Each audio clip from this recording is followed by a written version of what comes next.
My name is Bea Copin, and you are watching Rappler.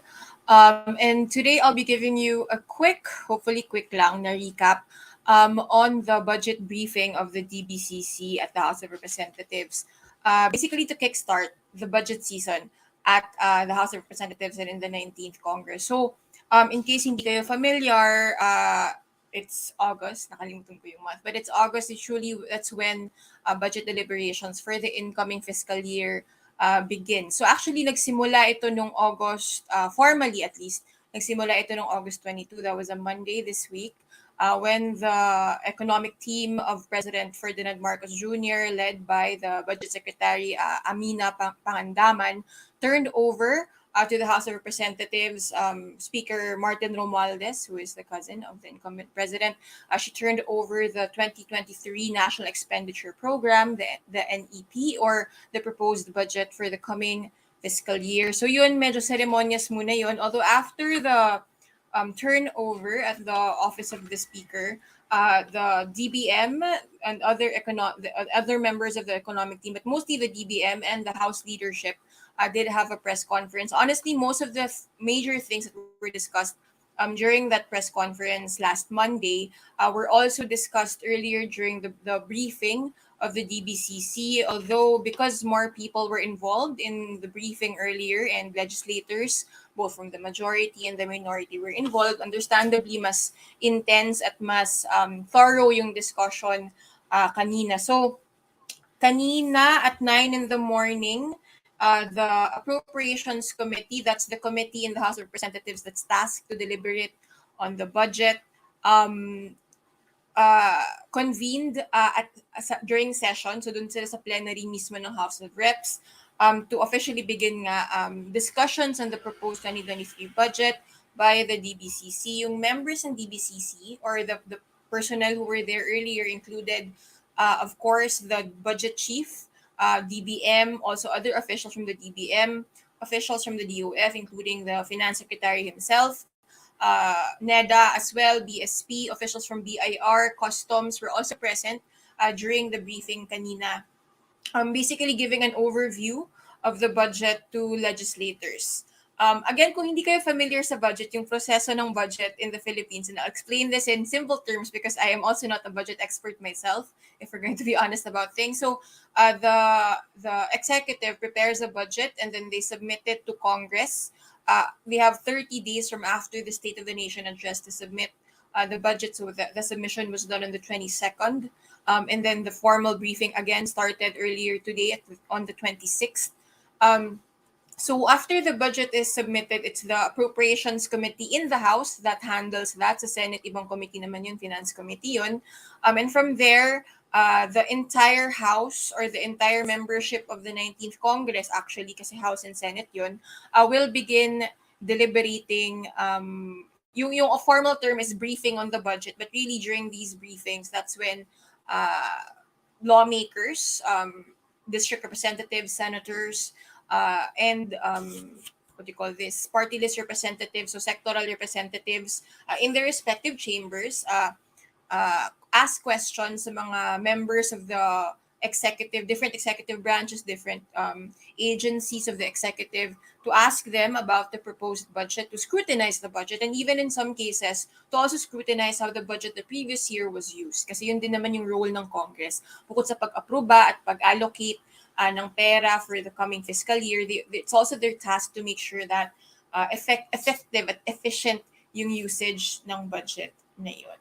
So kanina nga, actually just for context, no, parang before the briefing started, through a photo released by the office of of Representative now, Ralph Recto, the economic team of President Marcos had breakfast with House leadership. So when we say House leadership, who do we mean? We mean Speaker Martin Romualdez, we mean the majority leader, Malix Dalipe, we also mean the minority leader. And in the context of the budget, we also mean the appropriations officials. So names that you have to remember in the context of the budget. So we have Elizalde Co, he's the representative of Ako Bicol. He chairs the Appropriations Committee.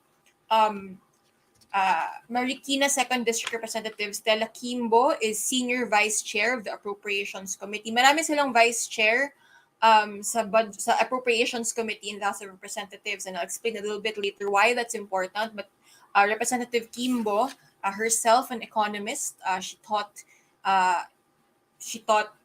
in the UP Diliman for several years before joining the legislature through the 18th Congress, if I'm not mistaken. So siya medyo yung nag-spearhead ng deliberations kanina. So let's do a quick overview muna of the budget itself, no? So the Marcos administration is asking for 5.286 trillion pesos um, for 2023. That's the biggest budget so far kasi palaki at palaki naman talaga normal yung budget. They call this the budget, yung title niya, hindi ko maabot yung notes from the yung president's address. I should have put that here earlier. But yung tawag nila sa budget na ito, it's called the Agenda for Prosperity. Of course, this budget is primarily yung goal niya talaga is to address the problems that we have now because of almost 2 years under lockdown because of COVID-19. So yun talaga yung pinaka-focus ng budget na ito. Sorry. This was a summary actually that I also gave during the last time I went. I gave people a recap on the budget. But quickly lang, yung priority na sectors under the 2023 budget, of course, education is on top with over 852.8 billion for 2023 in yung proposed. That's up from last year's figure. Infrastructure, DPWH, it's down actually 718.4 billion for 2023, but asterisk muna kasi merong tinatawag ngayon na Build Better More. It's the Marcos administration version of Build Back Better.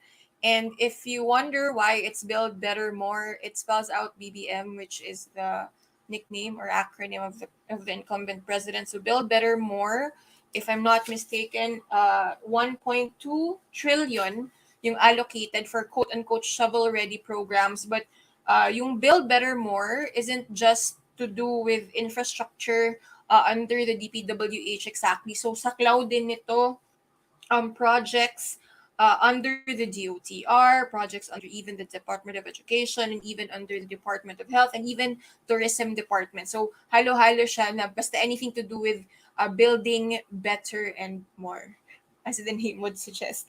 And then, of course, you have health. This covers the budget of both the health department and the PhilHealth. It's at 296.3 billion. That's up from last year's figures.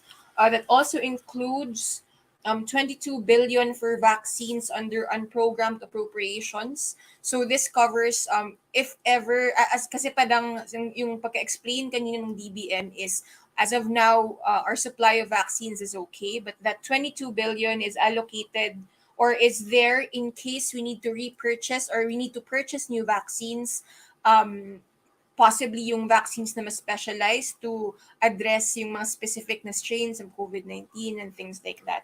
So that's under unprogrammed appropriations. So we'll talk a little bit about unprogrammed appropriations later kasi what's one of the points of discussion earlier din. And then of course you have social protection.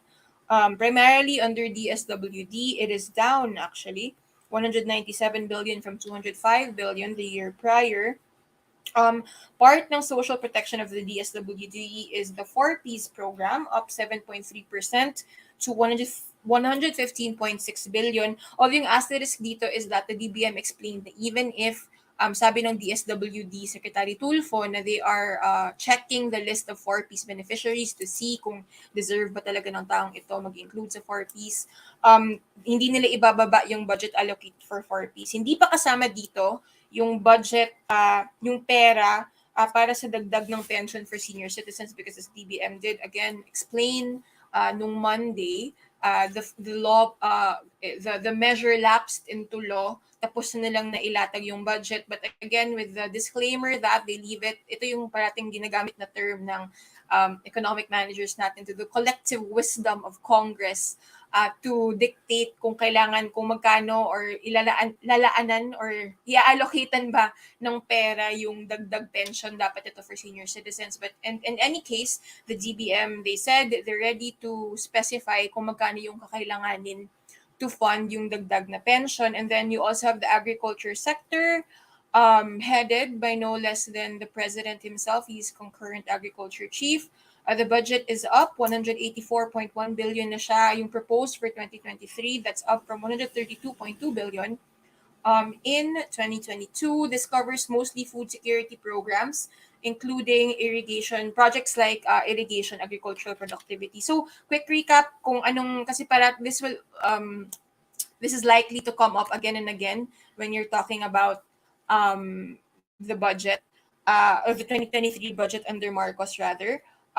They'll always talk about the 8-point economic agenda of the Marcos administration, and of course the House and Congress in general, because partly it's dominated by a supermajority allied with President Marcos.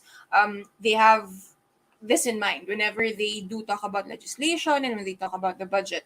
So, top you have food security, improved transportation, clean and affordable energy, social services, health, the return to face classes that already started also on Monday, actually, bureaucratic efficiency. So, again, going back to it's not enough to pass the budget, you have to also make sure that the budget that Congress has allocated or has approved for use in the coming fiscal year is used efficiently and properly, and also um, sound fiscal management. So yun yung mga buzzwords that hopefully go beyond buzzwords in the coming years. Again, let's go through the quick highlights of the 2023 budget. The DOTR has a 120.4 increase in its budget.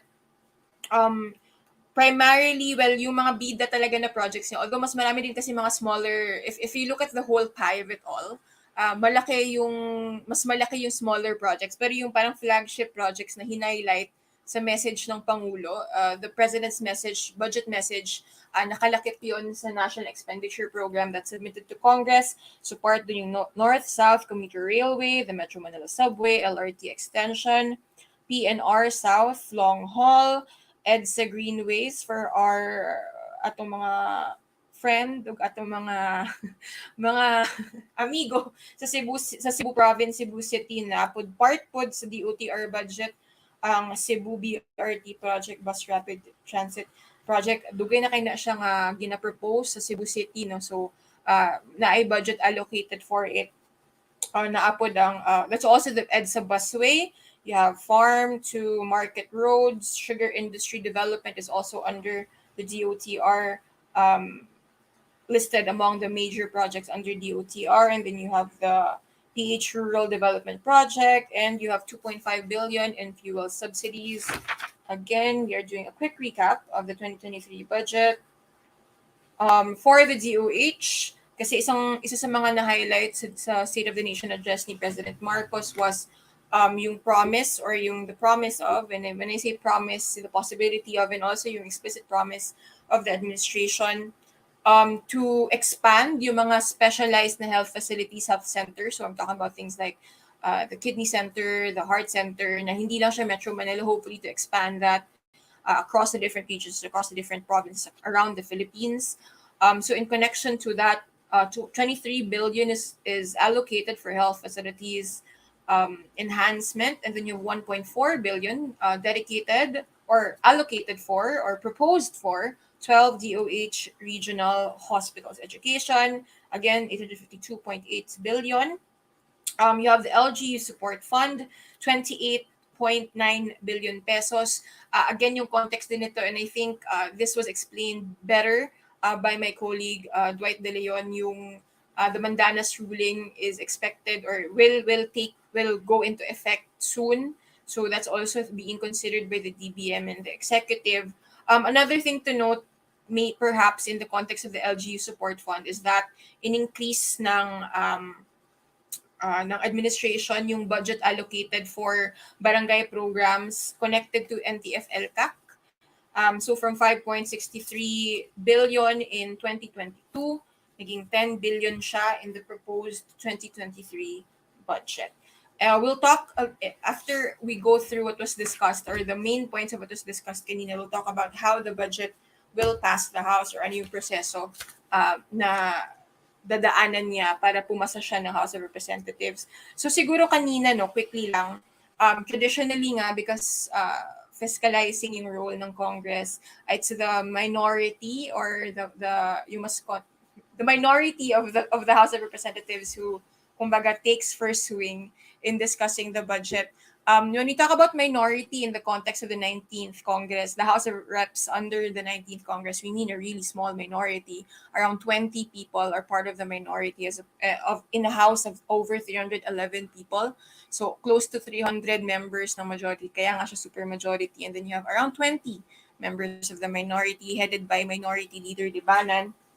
Um, so one of the issues that was first raised by the minority leader was the amount that we are allocating, or the percentage of the budget allocated for debt service. If I'm not mistaken, it's around 11% of the budget is dedicated to debt service. So question yun, bakit daw ganun? Bakit hindi na lang gamitin yung pondong yun? Given the tight fiscal space, and that's another phrase you will encounter in the context of the budget. Paulit-ulit yan, ine-emphasize ng economic managers ng Marcos administration, we do have a tight fiscal space. But the answer there, according to the DBM, may automatic allocation in servicing the debt. Babayaran natin yung utang natin. And swak din naman pa rin daw siya, according to her, to the medium-term fiscal program or plan of the Marcos administration. Other things that were brought up kanina, yung the issue of the PSDDM. Budget Chief Amena Pangandaman asked Congress, or hope that Congress would, quote, give them a chance to cleanse the PSDBM. If you are familiar with the latest headlines, actually hindi nga latest, even in a few months back, parang yung PSDBM maraming controversies connected to allegedly anomalous na purchases. So ngayon yung pinoprobe is yung sa DepEd naman, yung laptops cases. I believe the Senate initially discussed that earlier today or yesterday. So you can watch a recap also, I think, by my colleague Bons Masambol from that Senate hearing. Also, one thing that was questioned was in connection to education, kung under Build Better More, si Representative Brosas nagtanong nito kanina as a member of the minority, if we have enough funds to address the backlog of classrooms in the Philippines. It's a perennial problem in the country, no? Sinagot ng DBM na we do not have enough funds. Although 13 billion is allocated for the construction of school buildings in the 2023 National Expenditure Program. Another thing that was raised by Representative Brosas sa MTF LCAC budget nga for barangays, kasi walang breakdown sa NEP. You can actually download the NEP if you want to read about it. It's available on the DBM website. It's a very voluminous document, in three parts. So in the NEP, wala pang detalye, hindi pa naka-breakdown kung ano yung gagamitan ng barangays dito nga sa pondo under the MTF LCAC na project. So yung pagkasabi, hindi pa daw lahat nagsasubmit, and Representative Brosas questioned, why do we allow the barangays to implement this if they do not have the capability or the capacity? Kumbaga, as evidence ba, hindi pa nga sila nakapag-submit kung ano ba yung mga projects na naka-outline dito. Another thing that Representative Brosas also raised was the SSL, or yung Salary Standardization Law. Patapos na kasi yung existing SSL. So, ibig sabihin, ideally, another law is passed para maka-adjust ulit yung salaries ng ating government workers to their needs, really. Hindi pa ito naka-program sa current na 2023 budget, but Budget Secretary Pangandaman did say that may budget allocated in the 2023 proposed budget for the study of a possible new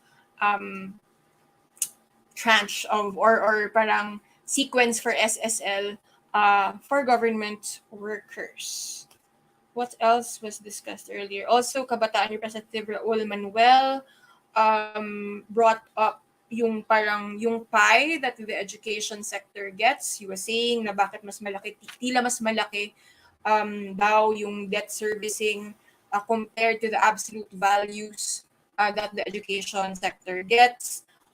But Vice Chairperson for the Appropriations Committee, Representative Kimbo, pointed out that you shouldn't compare apples and oranges daw. She was referring to the baseline figure that Representative Manuel used in discussing that. Nasa 20 minutes na tayo. Bibilisan ko to. Wait lang. Tinanong din kanina, bakit unprogrammed funds yung ginamit for DOTR, yung explanation ng DBM has to do daw with it's unprogrammed because of the utilization rate of the DOTR. So parang ano yan, parang that's how they work around yung challenges of the DOTR, because a lot of the projects nga are co-funded by foreign organizations, foreign entities. So parang may pondo sa may pondo yung government, may pondo din yung external group. So yung pagka-explain kanina, because Vice Chairperson Kimbo asked the DBM to explain to the plenary, to the members of the House, why this is so. Sabi ng isang undersecretary of the DBM, this was invented many, many years ago, even before she joined the DBM.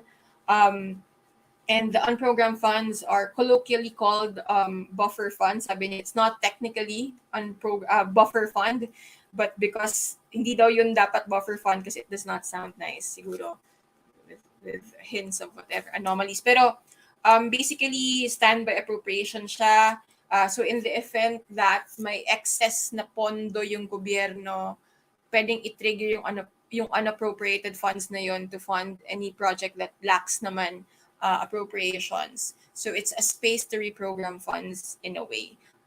We might be able to talk about that in more detail in the coming days or months. Another issue was also yung what if the BIR doesn't hit collection targets. I believe the BIR was asked to clarify that. Kasi sinabi nila kanina, they have hit their target daw for the past 6 months. However, in another briefing with the Ways and Means naman na committee of the House of Representatives, they missed daw their 6-month target. So I believe the BIR has been asked to clarify that before the House of Representatives. Another thing that was brought up kanina, walang budget allocated for the newly created Metropolitan Davao Development Authority. Why is that? Hindi daw sila nag-submit ng budget according to the DBM. Finally, tinanong din kanina yung definitions used by the PSA. NEDA Chief Balisacan says it's not a determination of what is enough for Filipinos. So we're talking about yung na-release na figure na parang kung magkano yung kailangan ng isang pamilya or isang individual to live in a day, to eat in a day. But it's a way daw to measure successes in terms of poverty, alleviation, reduction, and things like that. And I think to interestingly enough, to close the whole deliberation kanina, no, tinanong ni Representative Manuel yung economic team ni President Marcos kung bakit tila wala na daw or hindi apparent sa budget yung allocations for ayuda or aid in the context again of recovering from COVID-19 or the lockdowns or the economic hardships brought about by the lockdowns from COVID-19. Sabi ni Finance Chief Benjok na hindi na daw kailangan ito sapagkat parang kumbaga wala na daw need yung ayuda nito because we are recovering, and given the fiscal space. Let me bring up a tweet by Raul Manuel specifically. He tweeted about it. Yeah, sabi niya, I asked the economic managers of Marcos Jr. about providing ayuda. Department of Finance responded non-verbatim. It is a waste of funds since recovering naman na tayo mula sa pandemya. That was probably one of the more striking statements earlier, and for more sa ending pa siya ng briefing kanina. So again, to recap siguro yung major issues that were brought up during 8 hours of deliberations earlier. So from 9 a.m.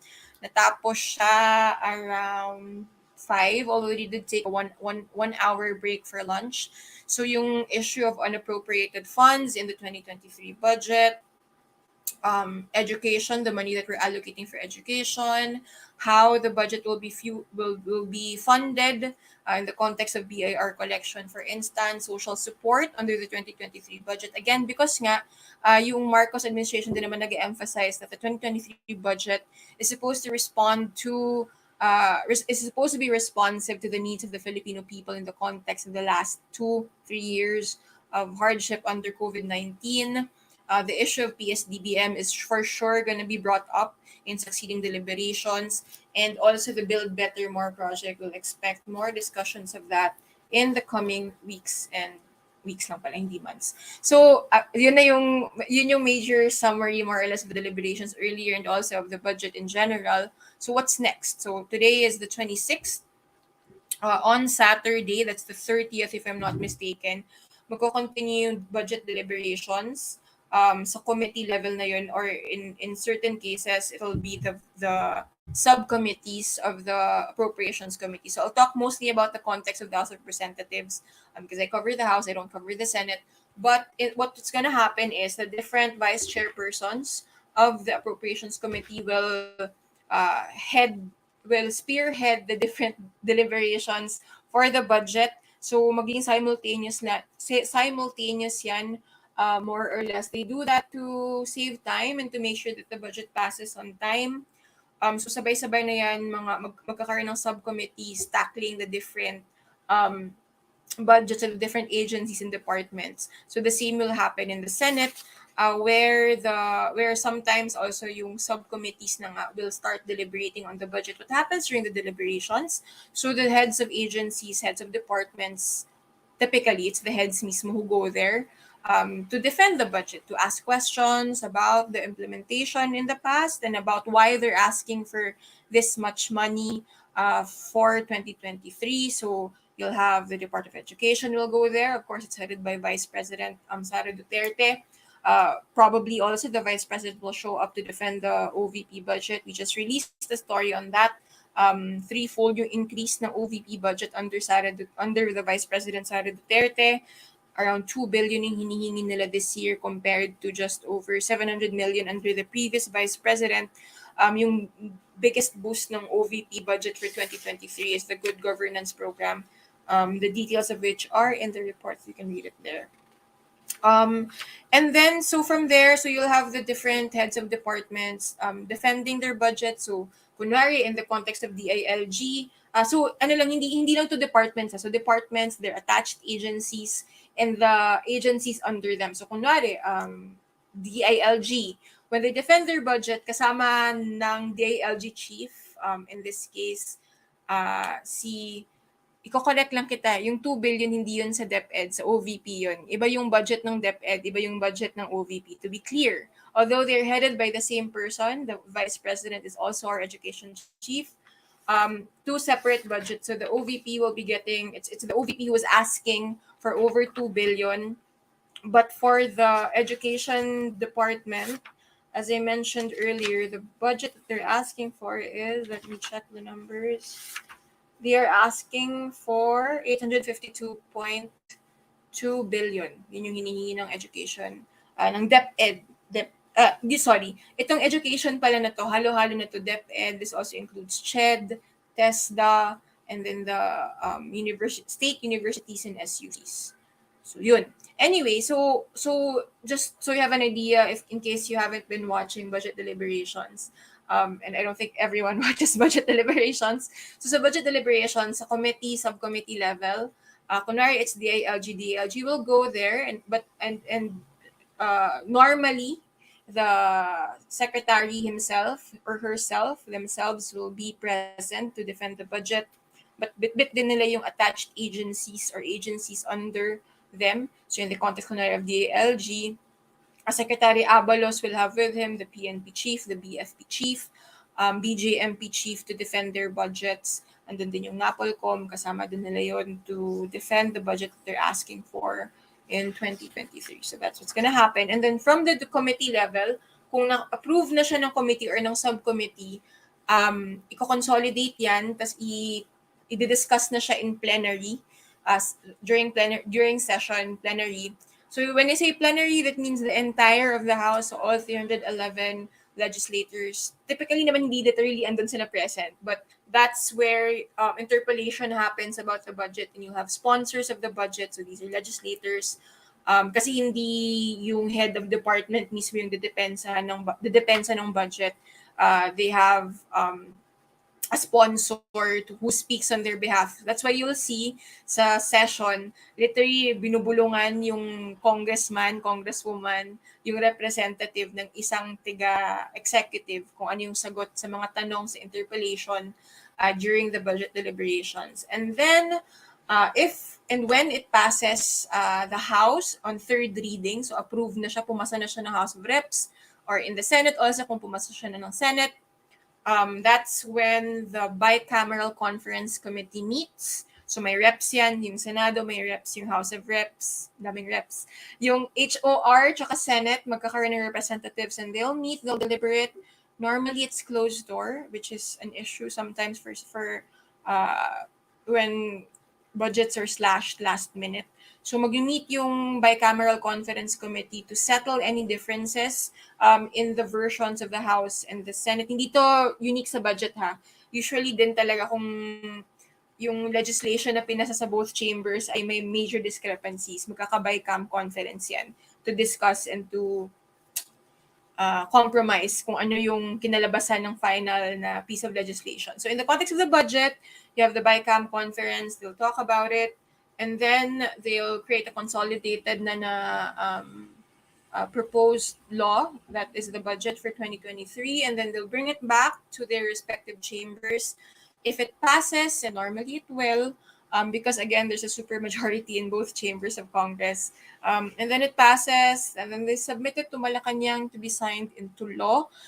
Budget Chief Pangandaman hopes that before Christmas 2022, okay na ang GAA for 2023. Anong mangyayari kung hindi siya maipasa ng House? This has happened under the previous administration. Maglalapse, parang we just revert to the previous budget by default habang tinatapos pa ng House or ng Congress yung pag-deliberate at pag-approve ng budget. Is that a problem? Yes, it can be, but that's another discussion for another day. So, again, for timelines, 26 today, nag-start yung formal briefing sa House of Reps, but briefings have actually begun weeks past. Nag-meeting na rin yung Appropriations Committee to discuss how to go about the deliberations for the budget. So marami ng informal discussions. Again, with the idea being maraming informal discussions to cut down the deliberation time in the House of Representatives. And then, so the deadline, by mid-September, they hope to bring it to plenary na. So tapos na dapat, or yung target nila na matapos yung committee level discussions on the budget. So by mid-September, nasa plenary na yan. And then I think 2 more weeks for discussion before plenary kasi madugong discussion yan. It's a long, typically, and we want it to be long deliberations. Not just long deliberations, but meaningful deliberations. You want to see our legislators really scrutinizing the budget and asking the right questions, di ba? Na parang ito ba yung dapat talaga paglaanan natin ng malaking pera? Given, again, yung tight fiscal space na paulit-ulit na in-emphasize ng economic team ng Marcos administration. The goal in the House, yung dating deadline is September 30, but now the deadline is October 1 for the budget to pass on third reading. So, again, budget deliberations continue on Tuesday, August 30. We will be giving you updates from the deliberations as the different departments face scrutiny before the House of Representatives and even before the Senate as well. Again, I have been Bea Cupin. I promised a short recap for umabot tayo ng 30 minutes, giving you a recap on the briefing of the DBCC and an outline in a way of the 2023 budget under the Marcos administration. Thank you for watching. Keep it on Rappler. We'll be parsing through the budget in the coming days and weeks because, again, ang kapal-kapal ng dokumento ng National Expenditure Program. It'll take a while for us to read through the numbers and scrutinize the budget as ourselves on top of the scrutiny ng House of Reps and the Senate and the 19th Congress. Thank you for watching. If you have any questions, you can actually tweet or email me. If you have any tips, if you have managed to read through the budget before we did, we would gladly appreciate that. Again, thank you for watching this recap. I'll see you around. Bye. Have a great weekend.